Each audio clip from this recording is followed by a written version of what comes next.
മുമ്പ് ചെറിയൊരു ടിപ്പ് പറയാം. ഈ ടിപ്പ് അടുത്തിടെ നടന്ന ഏതെങ്കിലും ഒരു സംഭവവുമായി സാദൃശ്യം തോന്നുകയാണെങ്കിൽ തികച്ചും യാദൃശികം മാത്രം. തൊട്ടതിനും പിടിച്ചതിനുമൊക്കെ ലവ് ജിഹാദ് എന്ന മുദ്ര കുത്തിയാൽ ഇവിടെ ദിവ്യപ്രണയത്തിനൊന്നും ഒരു വിലയുമില്ലേ? അല്ലെങ്കിൽ തന്നെ ഈ ലവ് ജിഹാദ് എന്ന ചീത്തപ്പേര് മാറ്റാൻ എന്താ ഒരു മാർഗം? അതിന് കുട്ടി സഖാക്കന്മാരുടെ ഇല്ലാത്ത ബുദ്ധിയിൽ ഒരു ഐഡിയ തെളിഞ്ഞിട്ടുണ്ട്. അതെന്ത് ഐഡിയ? ഏതെങ്കിലും മന്യമതത്തിൽപ്പെട്ട പെൺകുട്ടിയെ പ്രേമം നടിച്ചു വളയ്ക്കുക. വളഞ്ഞില്ലെങ്കിലോ? ഒന്നിൽ പിഴച്ചാൽ നാലെന്നാണല്ലോ. ഏതെങ്കിലും ഒരെണ്ണം വളയാതിരിക്കില്ല. അപ്പോൾ അതിനെയല്ലേ ഈ ലവ് ജിഹാദ് എന്ന് പറയുന്നത്? അവിടെയല്ലേ ട്വിസ്റ്റ്. അതിന് തൽക്കാലം വളയ്ക്കുന്നതല്ലേ ഉള്ളൂ, മതം മാറ്റുന്നില്ലല്ലോ. പിന്നെ രാഷ്ട്രീയക്കാരെ ഇറക്കി വീണ്ടും ലവ് ജിഹാദ് ഇല്ല എന്ന് കൂടി പറയിപ്പിച്ചാൽ ബാക്കി കാര്യം മാധ്യമങ്ങൾ നോക്കിക്കൊള്ളുമല്ലോ. ഏത്? ഓ, കാഞ്ഞ ബുദ്ധി തന്നെ അളിയാ. അതായത് ഉത്തമ എന്ന പ്രോഗ്രാമിലേക്ക് എല്ലാവർക്കും സ്വാഗതം.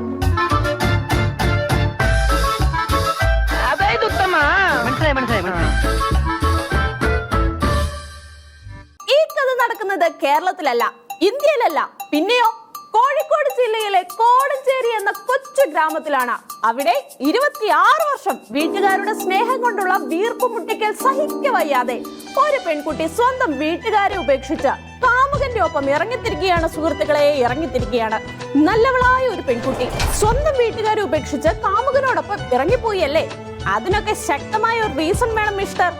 ഉണ്ട്, ശക്തമായ റീസൺ ഉണ്ട്. 6 മാസത്തെ ദിവ്യ പ്രണയം കാരണമാണ് നല്ലവളായ പെൺകുട്ടി കാമുകനോടൊപ്പം ഇറങ്ങി പോകുന്നത്. ഞങ്ങൾ തമ്മിൽ ഓൾറെഡി പരിചയമുള്ളവരാണ്. 5-6 മാസത്തിനിടെ ഞങ്ങൾ ഇഷ്ടത്തിലൊക്കെ ആയിരുന്നു. അങ്ങനെ ഞങ്ങൾ തീരുമാനമൊക്കെ എടുത്ത് വന്നു കഴിഞ്ഞു. വിവാഹം കഴിക്കാൻ എന്നാൽ തീരുമാനത്തിൽ ഞങ്ങൾ എത്തി. അങ്ങനെ ഞാൻ എന്റെ ഇഷ്ടപ്രകാരം ഷിജിന്റെ കൂടെ ഇറങ്ങിപ്പോകുന്നു. അത് കൊള്ളാം, നല്ലൊരു ട്വിസ്റ്റ് ആണ്. എന്തായാലും സംഭവം പറഞ്ഞ വലിയ സഖാക്കൾക്ക് പാർട്ടി തത്വശാസ്ത്രം തിരുത്തി പറയാനുള്ള ഒരു അവസരമായല്ലോ. അതായത് ഉത്തമ, പറഞ്ഞ കാര്യം സാഹചര്യം അനുസരിച്ച് മാറ്റി പറയുന്നവരാണല്ലോ ഈ രാഷ്ട്രീയക്കാർ എന്ന് പറയുന്നത്. കോടഞ്ചേരിയിലെ ഈ വിവാഹം ദീർഘവീക്ഷണത്തിന് ഇരയാക്കിയ സഖാവ് ജോർജേട്ടൻ തന്നെ വിവാഹത്തിനുള്ള ആദ്യ ആശംസ നേർന്നു. അങ്ങനെ ഒരു പ്രണയമുണ്ട്, മിശ്ര വിവാഹം കഴിക്കണം എന്നൊക്കെ ഉണ്ടെങ്കിൽ അത് പാർട്ടിയിൽ ബന്ധപ്പെട്ട ആളുകളോട് ആലോചിച്ച് പാർട്ടി സഹാക്കളുടെ ഉപദേശവും നിർദ്ദേശവും എല്ലാം സ്വീകരിച്ചുകൊണ്ട് ചെയ്യേണ്ട ഒരു കടമയാണ്. പാർട്ടി അറിഞ്ഞുകൊണ്ട് ചെയ്യേണ്ട ഒരു കാര്യമാണ്. പാർട്ടിയിൽ ഒരു അറിയിപ്പുമില്ല, ആരോടും ഒന്നും പറഞ്ഞിട്ടില്ല. പാർട്ടി അവരുടെ ഘടകത്തിൽ ചർച്ച ചെയ്തിട്ടില്ല, അടുത്ത സഹാക്കളോടൊന്നും വേണ്ടിയിട്ടില്ല. നാട്ടുപ്രാണ ഓടിപ്പോകുക എന്ന് പറഞ്ഞാൽ അത് പാർട്ടിക്ക് ഉണ്ടാക്കുന്ന ഡാമേജ് വലുതാണ്. അത് ശരിയാണ്.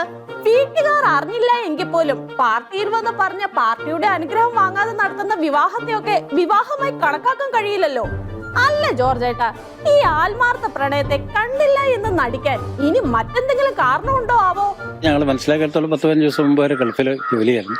15 ദിവസം കൊണ്ട് ഇങ്ങോട്ട് വന്നിട്ട് ഇത്ര പെട്ടെന്ന് ഒരു ഡീപ്പായ പ്രണയം രൂപപ്പെടും എനിക്കറിഞ്ഞൂടാട്ടോ. അതിന്റെ ഒരു പ്രണയത്തെ പറ്റി 15 ദിവസം കൊണ്ട് ദിവ്യ പ്രണയം പൊട്ടിമുളക്കില്ല എന്നാണ് ജോർജ് സഖാവ് പറയുന്നത്. മാധ്യമങ്ങൾ എന്തുത്തരം പ്രതീക്ഷിക്കുന്നുവോ ആ മറുപടി കൃത്യമായി കൊടുത്ത് സ്വയം കുഴിയിൽ വീഴാനുള്ള ജോർജേട്ടന്റെ വലിയ മനസ്സ് പാർട്ടിക്കാർക്ക് എന്നും മുതൽക്കൂട്ടാണ്. അതുകൊണ്ട് വെറുതെ സഖാവിനോട് ചോദിച്ചു, ലവ് ജിഹാദ് എന്ന് പറയുന്നത് ശരിക്കും ഉള്ളത് തന്നെയാണോ ജോർജേട്ടാ? പ്രൊഫഷണൽ കോളേജുകളിലെ വെൽ എഡ്യൂക്കേറ്റഡ് ആയിട്ടുള്ള പെൺകുട്ടികളെ ഇത്തരം കാര്യങ്ങൾക്ക് വേണ്ടി പ്രേരിപ്പിച്ച് തട്ടിക്കൊണ്ടുപോയി എന്താ പറയുക, IAS അറിയില്ലേ, അവരുടെ എല്ലാം ട്രെയിനിങ് കൊടുക്കുന്നത്. അതിനിപ്പോൾ നമ്മൾ കേരളത്തിലെല്ലാം വന്നാളോ അത്തരത്തിലൊക്കെ. അപ്പോൾ അങ്ങനെ ഒരു വസ്തുതയുണ്ട്, അതിനെ കരുതണം. അതുപോലെയുള്ള പ്രശ്നങ്ങളിൽ ആളുകൾ കുടുങ്ങാതിരിക്കാൻ ശ്രദ്ധ വേണം, ജാഗ്രത പുലർത്തണമെന്ന് CPM ആവർത്തിച്ച് പറഞ്ഞിട്ടുള്ള കാര്യം. ലവ് ജിഹാദ് ഇല്ലായിരുന്നെങ്കിലോ വിദ്യാഭ്യാസമുള്ള പെൺകുട്ടികളെ ആര് മതം മാറ്റും? പെൺകുട്ടികൾക്ക് ആര് IAS ബിരുദം വാങ്ങിക്കൊടുക്കും? ലവ് ജിഹാദ് ഉണ്ട്. അതെന്താ ജോർജേട്ടാ അങ്ങനെ ഒരു ടോക്ക്? ഇതൊക്കെ നമ്മുടെ പാർട്ടിയുടെ അന്തസ്സിന് ചേർന്ന പ്രസ്താവനയാണോ? അതോ ഇനി പാർട്ടിയുടെ മൊത്തത്തിലുള്ള അഭിപ്രായമാണെന്നാണോ സഖാവ് പറഞ്ഞു വരുന്നത്? ലവ് ജിഹാദ് എന്ന് പറയുന്ന ഒരു പ്രക്രിയ പ്രത്യേകിച്ച് പാർട്ടി ഡോക്യുമെന്റ് പറഞ്ഞിട്ടുള്ളത് educated women in the professional colleges and institutions are being attracted by these things, love jihad or whatsoever. അപ്പോൾ അങ്ങനെ ഒരു സംഗതി യാഥാർത്ഥ്യം ഉണ്ട് എന്ന് കേരളത്തിലുണ്ട് എന്നുള്ളത് പാർട്ടി ജേണലുകളിൽ ഞങ്ങളുടെ റെസൊല്യൂഷനുകളിലെല്ലാം വ്യക്തമാക്കിയിട്ടുള്ള കാര്യമാണ്. വേറെ എവിടെ ലവ് ജിഹാദിന് രേഖയുണ്ടെന്ന് പറഞ്ഞാലും CPMന്റെ കയ്യിൽ രേഖയുണ്ടെന്ന് സഖാവ് പറയാൻ പാടില്ലായിരുന്നു. ഇനി എവിടെയാണ് ആ രേഖ എന്ന് ചോദിച്ചാൽ, ഇതാണ് രേഖ എന്ന് പറയാൻ കയ്യിൽ രേഖയുണ്ടെങ്കിലും അത് പുറത്തെടുക്കാൻ പറ്റുമോ? പുറത്തെടുത്താൽ മറ്റ് സഖാക്കൾ അടങ്ങിയിരിക്കില്ലല്ലോ. സംശയം ഉണ്ടെങ്കിൽ മോഹനൻ സഖാവിനോട് ചോദിച്ചാൽ മതി. സഖാവ് ജോർജൻ തോമസ് മാധ്യമങ്ങളോട് പ്രതികരിക്കുന്നതിനിടയിൽ ചില പെശക് സഖാവിൻ്റെ ഭാഗത്ത് വന്നതായി പാർട്ടിയുടെ ശ്രദ്ധയിൽപ്പെട്ടിട്ടുണ്ട്. അത് സഖാവിനും ആ പെശക് ബോധ്യപ്പെട്ട് പാർട്ടിയെ അറിയിച്ചിട്ടുണ്ട്. എനിക്കിങ്ങനെ ഒരു പെശക് ഇത്തരം കാര്യങ്ങളിൽ ഉണ്ട്. അത് പാർട്ടിയുടെ ഒരു പൊതു സമീപനത്തിൽ നിന്നും നിലപാടിൽ നിന്നും വ്യത്യസ്തമായ ഒരു പ്രതികരണം നടത്തുന്നതിനിടയായിട്ടുണ്ട്. അത് സഖാവിനും ബോധ്യപ്പെട്ടിട്ടുണ്ട്. സഖാവും അത് പാർട്ടിയെ അറിയിച്ചിട്ടുണ്ട്. അത്തരം കാര്യങ്ങളൊന്നും അതൊരു നാക്കുപിഴവായിട്ട് കണക്കാക്കിയാൽ മതി. ഇതോടുകൂടി ഈ അധ്യായം അവസാനിച്ചിരിക്കുന്നു. ഏത് രാഷ്ട്രീയക്കാരനാണ് ഇടയ്ക്കിടയ്ക്ക് ഓരോ അബദ്ധം പറ്റാത്തത്? മോഹനൻ സഖാവ് പറഞ്ഞ പോലെ ജോർജ് ഏട്ടന് ചെറിയൊരു നാക്കുപിഴവ് പറ്റിയതാകാനേ താരമുള്ളൂ. മോഹനൻ സഖാവ് പറഞ്ഞതിനോട് പൂർണ്ണമായും നീതി പുലർത്തി ജോർജ് ഏട്ടന്റെ പുതിയ മറുപടി ഒന്ന് കേട്ടു നോക്കൂ.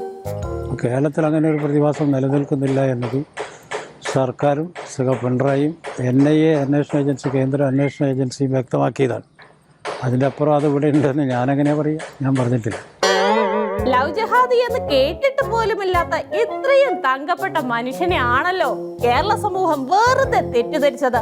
അദ്ദേഹം ശരിക്കും ലവ് ജിഹാദ് ഉണ്ടെന്ന് പറഞ്ഞിട്ടേയില്ല. സംശയം ഉണ്ടെങ്കിൽ അദ്ദേഹം ലവ് ജിഹാദ് ഇല്ലെന്ന് പറയുന്ന ആ വീഡിയോ ഒന്നുകൂടി കാണാം.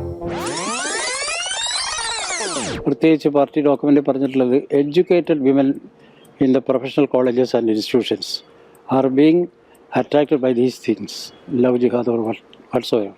അപ്പോൾ അങ്ങനെ ഒരു സംഗതി യാഥാർത്ഥ്യം ഉണ്ട് എന്ന് കേരളത്തിലുണ്ട് എന്നുള്ളത് പാർട്ടി ജേണലുകളിൽ, ഞങ്ങളുടെ റെസൊല്യൂഷനുകളിലെല്ലാം വ്യക്തമാക്കിയിട്ടുള്ള കാര്യമാണ്. അക്ഷരം തെറ്റാതെ ഇദ്ദേഹത്തെയൊക്കെ രാഷ്ട്രീയക്കാരനെന്ന് വിളിക്കാം. അപ്പോൾ പിന്നെ ശരിക്കും ഈ ലവ് ജിഹാദ് എന്ന് പറയുന്നത് കൊണ്ട് ജോർജ് ഏട്ടൻ എന്താണ് ഉദ്ദേശിച്ചത്? ഞാൻ പറഞ്ഞത് ലവ് ജിഹാദ് എന്ന് പറയുന്ന പദം ഞങ്ങളതല്ല, RSS ഉണ്ടാക്കിയിട്ടുള്ളൊരു വിഷയമാണ്. ജിഹാദ് എന്ന് പറയുന്ന പദത്തിന് ഒരുപാട് അർത്ഥതലങ്ങൾ വേറെ. അത് ലവ് ജിഹാദുമായിട്ട് കൂട്ടിക്കെട്ടിയതും അതേപോലുള്ള സംഗതികളാക്കിയതൊക്കെ RSS ആണ്. കേട്ടല്ലോ, ലവ് ജിഹാദ് എന്ന് പറയുന്ന പ്രസ്താവനയുടെ ക്രെഡിറ്റ് എല്ലാം സംഘമിത്രങ്ങൾക്ക് മാത്രം അവകാശപ്പെട്ടതാണ്. RSS എന്ന് ഉദ്ദേശിച്ചത് ലവ് ജിഹാദ് പ്രസ്താവന ആദ്യമായി കൊണ്ടുവന്ന സഖാവ് അച്ചുമാമനെ ആണോ എന്നും സംശയിക്കേണ്ടിയിരിക്കുന്നു. ഒരമ്മ പെറ്റ അളിയന്മാരെ പോലെയായിരുന്നു ഇക്കാര്യത്തിൽ റിയ സഖാവിന്റെ മറുപടിയും.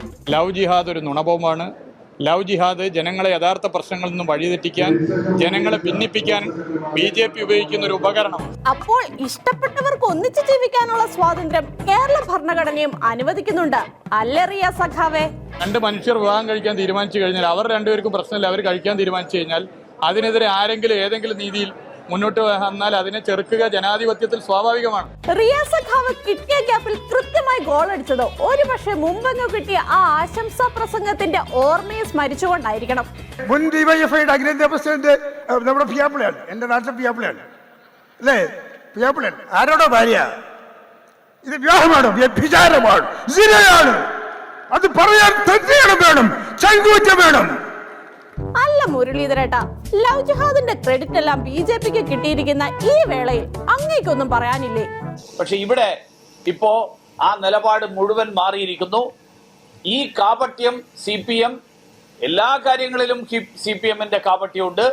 ലവ് ജിഹാദ് വിഷയത്തിലും CPMന്റെ കാപട്യം രംഗത്ത് വന്നിരിക്കുകയാണ്. ലവ് ജിഹാദ് ഉണ്ടെന്ന് പറയുന്നവർക്ക് പാരിതോഷികമായി കേസെടുത്ത മാതൃകയാക്കുന്ന പിണറായി സർക്കാർ ജോർജ് ഏട്ടനെതിരെ എന്തുകൊണ്ട് കേസെടുത്തില്ല എന്നാണ് മുരളിച്ചേട്ടന്റെ ന്യായമായ ചോദ്യം.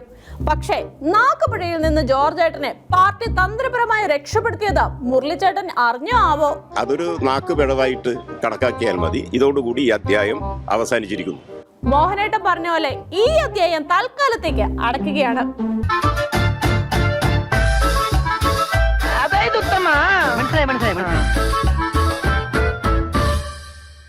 ഇനി കോൺഗ്രസിന്റെ കയ്യിൽ നിന്ന് കിട്ടാൻ പ്രധാനമന്ത്രി കസേര മാത്രമേ ബാക്കിയുള്ളൂ എങ്കിലും ആ പ്രധാനമന്ത്രി സ്ഥാനം കൂടി തരാമായിരുന്നു എന്ന് പറയാൻ മാത്രം നിഷ്കളങ്കനായ വ്യക്തിത്വത്തിന് ഉടമയാണല്ലോ നമ്മുടെ തോമസ് മാഷ്.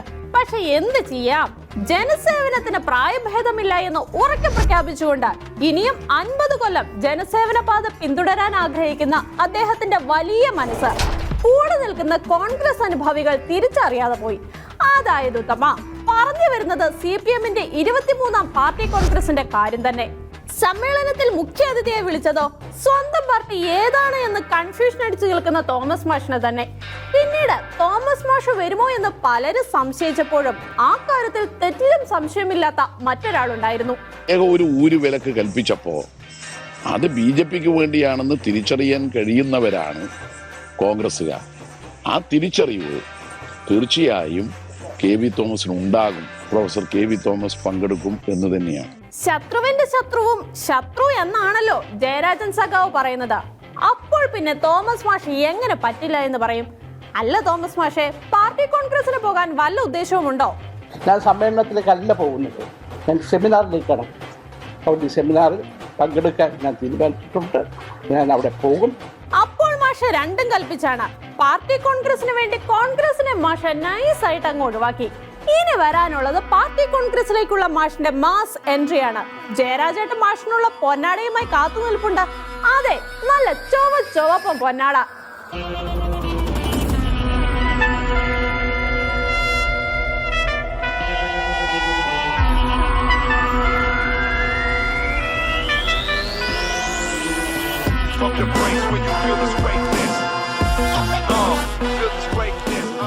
കോൺഗ്രസ് അനുഭാവികൾക്ക് ഒരു സന്തോഷമായിക്കോട്ടെ എന്ന് കരുതിയാവണം ജയരാജൻ സഖാവിന്റെ ചുവപ്പ് പൊന്നാട അനാച്ഛാദനം. മാഷെ, ചുവന്ന പൊന്നാടയാണ് ഈ ചാണല്ലോ സ്വീകരണമൊക്കെ. ചുവപ്പായാലും പച്ചയായാലും ഷോളാണ്. ഇനി 3 കളർ കൂടിയാണ് ഷോളാണ്.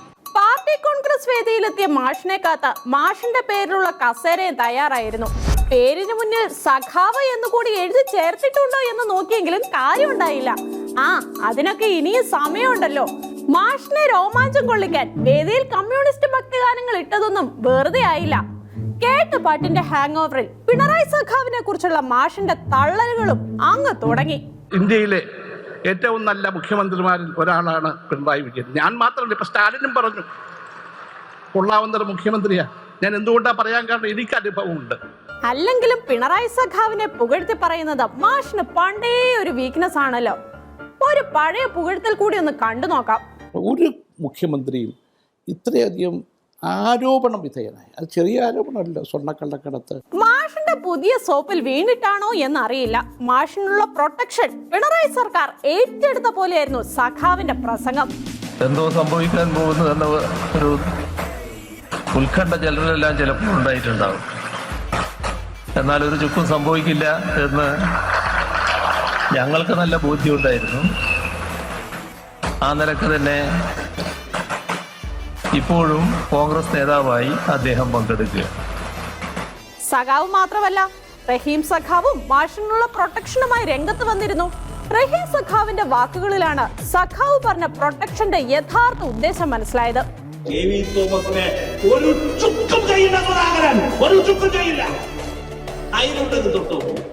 വന്നവനും നിന്നവനും ഒന്നായപ്പോൾ ഒരു കാര്യം ഉറപ്പായി, സുധാകരേട്ടൻ തന്നെ വില്ലൻ. പാർട്ടി കോൺഗ്രസിലേക്ക് പോയ തോമസ് മാഷിനെ കോൺഗ്രസ് ഇപ്പോൾ കാണുന്നത് എങ്ങനെയാണ് സുധാകരേട്ട? ഇത്രയും വലിയ വിശ്വാസ ലംഘനം ഒരു സ്വന്തം പാർട്ടിയോട് നടത്തിയ, ഇതൊരു എന്താ പറയാ, പാർട്ടിയെ ഒറ്റുകൊടുത്ത ഒരാളായിട്ട് ഞങ്ങൾക്ക് മാഷി ഇപ്പൊ കാണാൻ പറ്റും. ഒരു ചുവന്ന പൊന്നാടക്കാശിന് വേണ്ടി മാഷ പാർട്ടിയെ ഒറ്റുകൊടുത്തത് സുധാകരേട്ടനെ നന്നേ ദുഃഖത്തിലാഴ്ത്തിയിരിക്കുന്നു. ഇതേ സമയം മാഷിനുള്ള ഹൃദയവിശാലത ബാക്കിയുള്ള കോൺഗ്രസുകാർക്ക് ഇല്ല എന്നാണ് സതീശേട്ടന്റെ വെളിപ്പെടുത്തൽ. ഞങ്ങളുടെ പിള്ളേരെ എങ്ങനെയാ കൊന്നത്? തലയിലും മഴുകൊണ്ട് ശിരസ് വെട്ടിപ്പിളർന്നാണ് ഞങ്ങളുടെ കുഞ്ഞുങ്ങളെ കൊന്നത്. ആ കുഞ്ഞുങ്ങളുടെ ചോര വീണ് കിടക്കുന്ന മണ്ണിൽ പോയി CPM-മായി കൈകോർത്ത് പിടിക്കാനുള്ള ഹൃദയവിശാലത ഇപ്പോഴത്തെ കോൺഗ്രസ് നേതൃത്വത്തിന് ഇല്ല. പാർട്ടി കോൺഗ്രസിൽ പങ്കെടുത്ത മ്യാരക കുറ്റത്തിനെ പലരും എതിർത്തപ്പോഴും അതിൽ ദുഃഖമില്ലാത്തവരും പാർട്ടിക്കുള്ളിൽ ഉണ്ടായിരുന്നു എന്നതാണ് സത്യം. ഈ രക്തത്തിൽ എനിക്ക് പങ്കില്ല എന്ന മുരളീധരൻ ചേട്ടന്റെ വാക്കുകൾ തോമസ് മാഷിനും ആശ്വാസമായി കാണണം. ഒരാൾ അടച്ചാക്ഷേപിക്കുന്ന രീതിയിനോട് ഞാൻ യോജിക്കുന്നു. പാർട്ടി കോൺഗ്രസ് CPM-ന്റെ ആയാലും മീറ്റിങ്ങിനുള്ള പ്രചരണം മുഴുവൻ നടത്തിയത് കോൺഗ്രസുകാരാണ്. അങ്ങനെ വാർത്ത സോണിയ സമക്ഷവും എത്തിയിരുന്നു. പക്ഷെ എന്തൊക്കെയായാലും സോണിയാഗാന്ധിയുടെ വാക്ക് ധിക്കരിച്ച പാർട്ടി കോൺഗ്രസിന് പോകുന്നവരുടെ അവസ്ഥ ദാരുണമാകാതെ വഴിയില്ലല്ലോ. അല്ല രമേശ് ഏട്ടാ? കോൺഗ്രസ് പ്രസിഡന്റ് സോണിയാഗാന്ധിയോട് നിർദ്ദേശം കൊടുത്താൽ അതിനെ ലംഘിച്ചു പോകുന്ന ആളുകൾ പിന്നെ എങ്ങനെ പാർട്ടിയുടെ ഭാഗമാകും? അത്തരം ആളുകൾക്ക് പാർട്ടിയിൽ സ്ഥാനം ഉണ്ടാകില്ല, ഒരു സംശയവുമില്ല. പൊട്ടാനിരുന്ന മാഷിന്റെ ബലൂൺ കോൺഗ്രസ് അണികൾ തന്നെ പൊട്ടിച്ചു വിടുമ്പോൾ ശിഷ്ടജീവിതം ഏത് പാർട്ടിയിലാണെന്ന് കണ്ടു തന്നെ അറിയണം.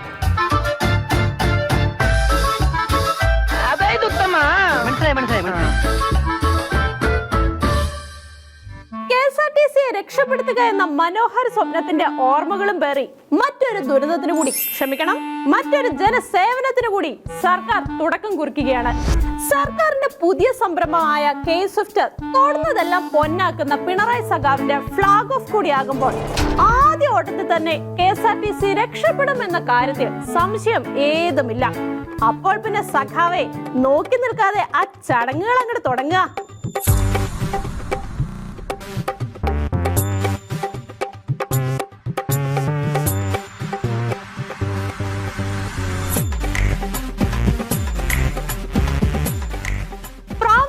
മുകളിലോട്ട് വിട്ടു.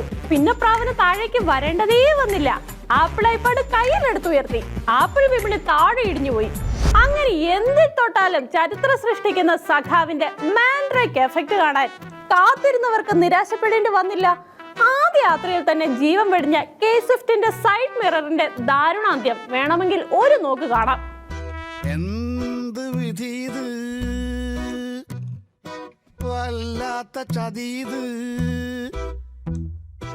ഓർക്കപ്പുറത്തെന്റെ പിന്നീന്നൊരടിയത്. മാൻഡ്രേക്ക് എഫക്റ്റിന് മുന്നിൽ പിടിച്ചു നിൽക്കാൻ കഴിയാതെ മരണത്തിന് കീഴടങ്ങിയ സൈഡ് മിററിന്റെ വില വെറും 35,000 രൂപ. കോടിക്കണക്കിന് രൂപയുടെ കേരയിൽ പണിയാൻ ആസ്തിയുള്ളവർക്ക് അതൊരു നഷ്ടമല്ലെന്ന് കരുതി ആശ്വസിക്കാം. ശേഷം ആ നഷ്ടത്തിലും പങ്കാളിയാകാൻ എത്തിയത് നഷ്ടങ്ങളുടെ കഥകൾ മാത്രം പറയാനുള്ള KSRTC തന്നെ. കെ സ്വിഫ്റ്റിന്റെ സൈഡ് മിററിന്റെ സ്ഥാനത്ത് KSRTCയുടെ സൈഡ് മിറർ സ്ഥാപിച്ചതോടെ പ്രശ്നങ്ങളെല്ലാം അവസാനിപ്പിച്ച കെ സ്വിഫ്റ്റ് വീണ്ടും ഓട്ടം തുടങ്ങി. പക്ഷെ മാൻഡ്രേക്ക് എഫക്ട് അവസാനിക്കുന്നില്ലല്ലോ. അടുത്ത അപകടം നമ്മുടെ സ്വന്തം താമരശ്ശേരി ചുരത്തില്.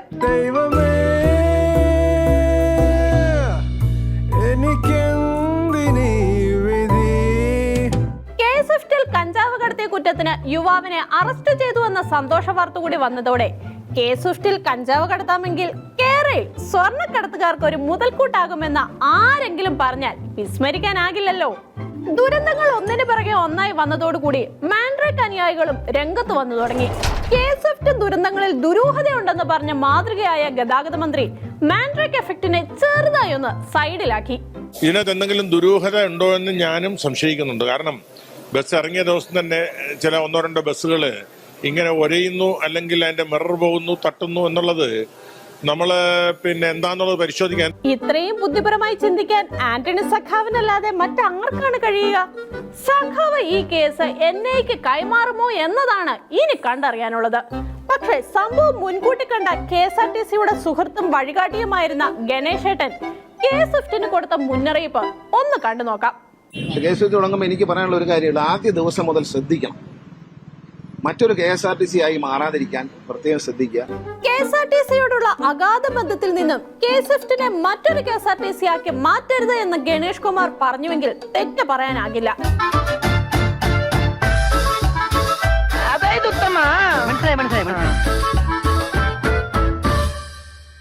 കുറച്ചു വർഷങ്ങളായി ഒരു നിശ്ചിത കാലയളവിൽ ജനപ്രിയന്റെ കേസ് വന്നുപോയില്ല എങ്കിൽ മാധ്യമങ്ങൾക്കും മലയാളികൾക്കും ഒരു സമാധാനം കിട്ടത്തില്ലെന്നേ. അതുകൊണ്ട് തന്നെ കൃത്യമായ ഇടവേളയിൽ അതിനോടനുബന്ധിച്ചുള്ള ജനപ്രിയ ചർച്ചകൾ മുടങ്ങാതെ നടത്താൻ മാധ്യമങ്ങൾ ശ്രമിക്കുന്നുമുണ്ട്. അവിടെ ചർച്ചയ്ക്കിരിക്കുന്ന ബൈജു കൊട്ടാരക്കരയ്ക്ക് എന്തോ സുപ്രധാന കോമഡി വെളിപ്പെടുത്താനുണ്ടെന്ന് തോന്നുന്നു.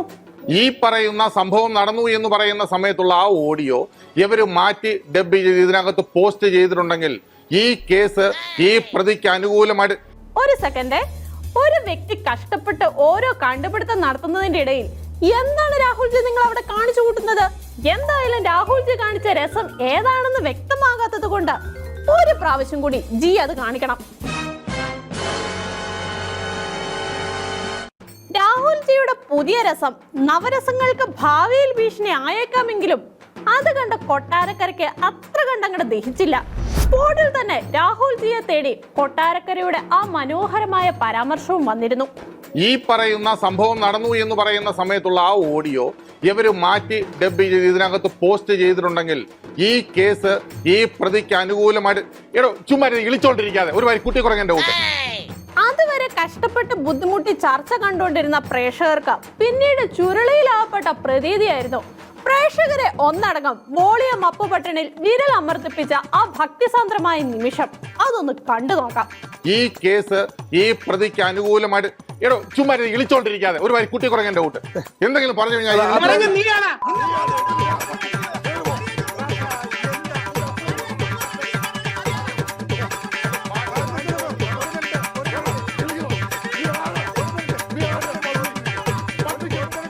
സംഭവം വൈറലാകുമെന്ന സ്ഥിതി മനസ്സിലാക്കിയ ശ്രീമാൻ നികേഷേട്ടൻ ഇൻഡിക്കേറ്റർ ഇട്ട പോലെ ഒരേ വാക്ക് വീണ്ടും വീണ്ടും പറഞ്ഞുകൊണ്ടേയിരുന്നു.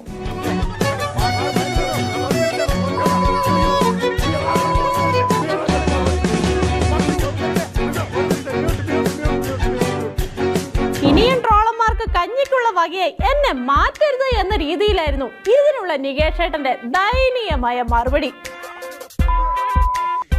അങ്ങനെ പറയരുത്.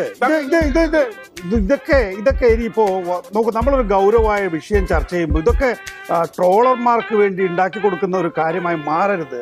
വാർത്തയ്ക്കുള്ളിലെ ട്രോളുകളുമായി വീണ്ടും കാണുന്നത് വരെ ഈ അധ്യായം അവസാനിച്ചിരിക്കുന്നു. അതായത് ഉത്തമ, അടുത്തയാഴ്ച ഇതേ ദിവസം ഇതേ സമയം